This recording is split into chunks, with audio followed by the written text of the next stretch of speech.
Ano nga ba yung superoxide dismutase or SOD na nakukuha natin sa pag-inom ng Health Wealth Green Barley at bakit ito mahalaga sa atin? Ito yung pag-uusapan natin ngayon. Ako po si Van Calapano, isa sa mga authorized dealer ng Health Wealth Green Barley mula sa Health Wealth International Corporation. Habang tayo ay tumatanda, paunti ng paunti ang pag-produce ng ating katawan ng SOD.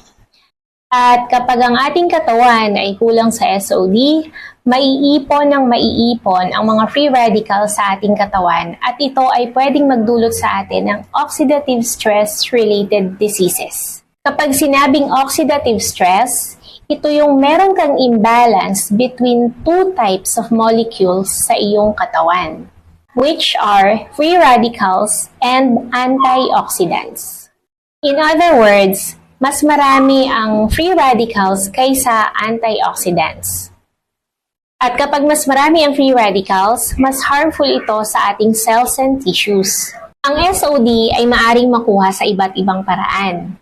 At ang nakukuha natin sa pag-inom ng green barley ay yung klase ng SOD na mula sa mga green leafy plants. Ang SOD na mula sa green barley ay may mataas na kalidad. Ito ay dahil hindi siya dumadaan sa cooking process na maaring makaapekto sa SOD bilang isang enzymes.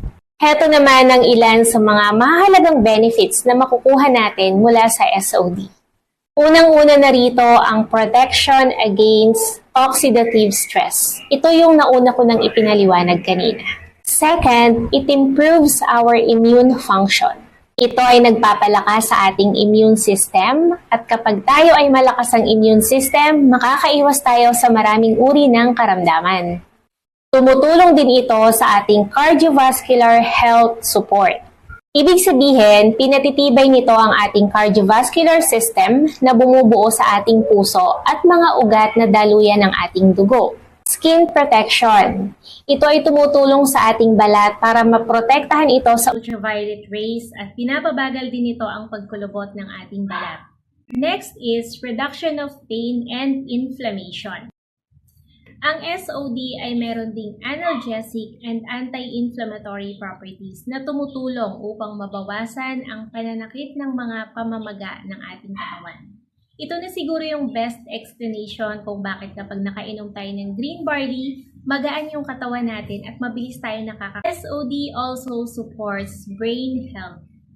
Ang SOD ay nagiging protection ng ating brain cells laban sa oxidative damage. At nakakabawas din ng risk laban sa neurodegenerative diseases tulad ng Parkinson's at Alzheimer's. So, paano nga ba yung proseso na naitutulong ng SOD sa ating katawan? May dalawang bagay na pwedeng pagmula ng free radical sa ating katawan. Una ay mula dun sa normal metabolic process na nangyayari sa loob ng ating katawan.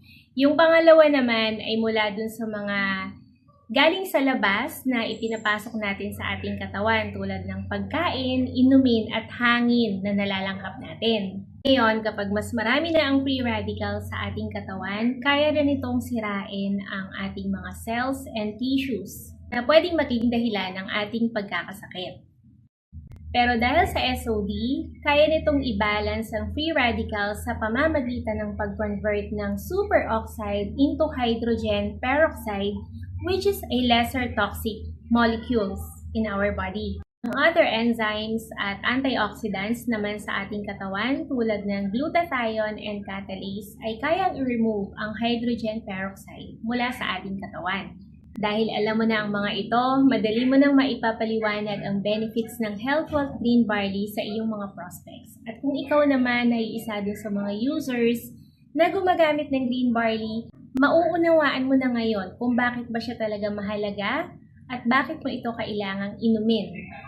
Disclaimer, ang lahat ng ito ay ni-research ko lang sa Google. I'm not an expert of any kind, kaya ang pinakamaganda ay i-validate mo rin ang lahat ng sinasabi ko rito para mapatunayan mo talaga kung tama ba siya or mali. Kung nahirapan ka dun sa mga terminologies, ako rin, kaya it's a tie. Pwede mo namang ulitin ang video para mas matandaan mo yung mga information. And I'll see you on my next video.